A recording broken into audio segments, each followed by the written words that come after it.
मृत्यु अटल सत्य है।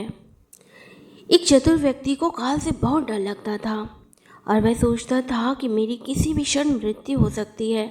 वह क्या करे। एक दिन उसे चतुराई सूझी और काल को ही अपना मित्र बना लिया। उसने अपने मित्र काल से कहा, तुम किसी को भी नहीं छोड़ते हो, किसी दिन मुझे भी धर लोगे। काल ने कहा, ये मृत्यु लोक है, जो आया है उसे मरना ही है।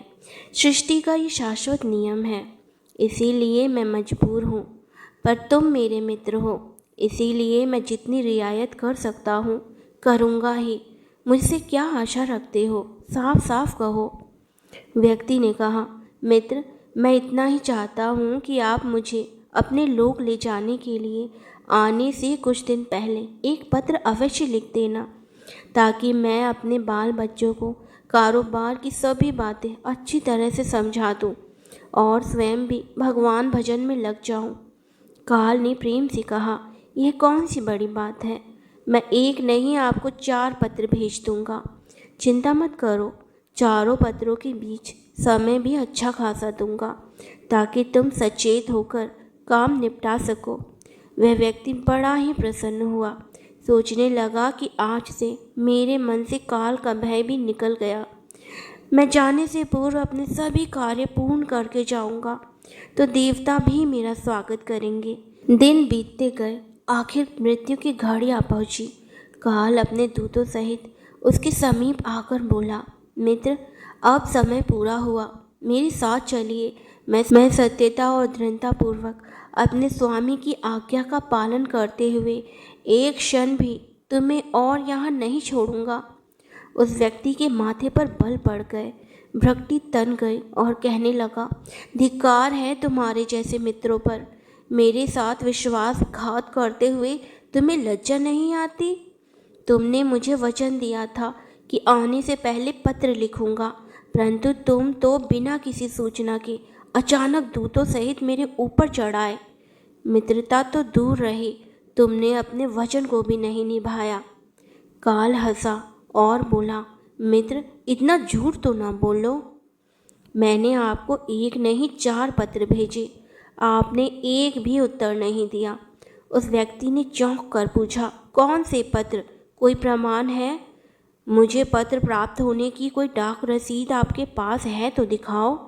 काल ने कहा, मित्र, घबराओ नहीं, मेरे चारों पत्र इस समय आपके पास मौजूद हैं।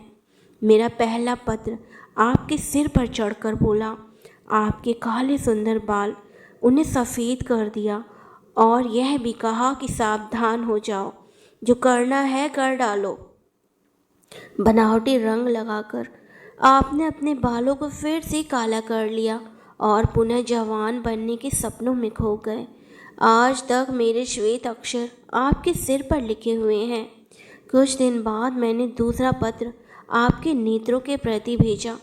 नेत्रों की ज्योति मंद होने लगी, फिर भी आँखों पर मोटे शीशे चढ़ाकर आप जगत को देखने का प्रयत्न करने लगे। 2 मिनट भी संसार की ओर से आंखें बंद करके ज्योति स्वरूप प्रभु का ध्यान मन में नहीं किया। इतने पर भी सावधान नहीं हुए तो मुझे आपकी दीन दशा पर बहुत तरस आया और मित्रता के नाते मैंने तीसरा पत्र भी भेजा। इस पत्र ने आपके दांतों को छुआ, हिलाया और तोड़ दिया। आपने इस पत्र का भी जवाब ना दिया, बल्कि नकली दांत लगवाए और ज़बरदस्ती संसार के भौतिक पदार्थों का स्वाद लेने लगे। मुझे बहुत दुख हुआ कि मैं सदा इसके भले की सोचता हूँ और यह हर बार एक नया बनावटी रास्ता अपनाने को तैयार रहता है। अपने अंतिम पत्र के रूप में मैंने रोग, क्लेश तथा पीड़ाओं को भेजा, परंतु आपने अहंकारवश सब अनसुना कर दिया। वह व्यक्ति काल के भेजे हुए इन पत्रों को सुनकर फूट फूट कर रोने लगा और अपने विपरीत कर्मों पर पश्चाताप करने लगा। उसने स्वीकार किया कि मैंने गफलत में शुभ चेतावनी भरे इन पत्रों को नहीं पढ़ा। मैं सदा यही सोचता रहा कि कल से भगवान का भजन करूँगा, अपनी कमाई अच्छे शुभ कार्यों में लगाऊंगा, पर वह कल आया ही नहीं।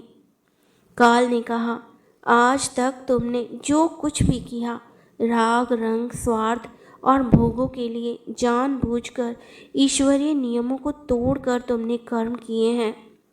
उस व्यक्ति को जब कोई मार्ग नहीं दिखाई दिया तो उसने काल को करोड़ों की संपत्ति का लोभ दिखाया। काल ने हंसकर कहा, मित्र, यह मेरे लिए धूल से अधिक कुछ भी नहीं है। धन, दौलत, शोहरत, सत्ता, ये सब लोग संसारी लोगों को वश में कर सकता है, मुझे नहीं। काल ने उत्तर दिया, यदि तुम मुझे लुभाना ही चाहते थे तो सच्चाई और शुभ कर्मों का धन संग्रह करते। यह ऐसा धन है जिसके आगे मैं विवश हो सकता था, अपने निर्णय पर पुनः विचार कर सकता था, पर तुम्हारे पास तो यह धन धेले भर का भी नहीं है। तुम्हारे ये सारे रुपए, पैसे, ज़मीन, जायदाद, तिजोरी में जमा धन संपत्ति सब यहीं छूट जाएगा। मेरे साथ तुम भी उसी प्रकार निर्वस्त्र जाओगे जैसी कोई भिखारी की आत्मा जाती है। काल ने जब मनुष्य की एक भी बात नहीं सुनी तो वह हाय हाय कर कर रोने लगा। सभी संबंधियों को पुकारा, परंतु काल ने उसके प्राण पकड़ लिए और चल पड़ा अपने गंतव्य की ओर। दोस्तों, एक ही सत्य है जो अटल है, वह यह है कि हम एक दिन मरेंगे ज़रूर। हम जीवन में कितनी दौलत जमा करेंगे, कितनी शोहरत पाएंगे, कैसी संतान होगी, यह सब अनिश्चित होता है, समय के गर्भ में छुपा होता है, परंतु हम मरेंगे एक दिन ज़रूर।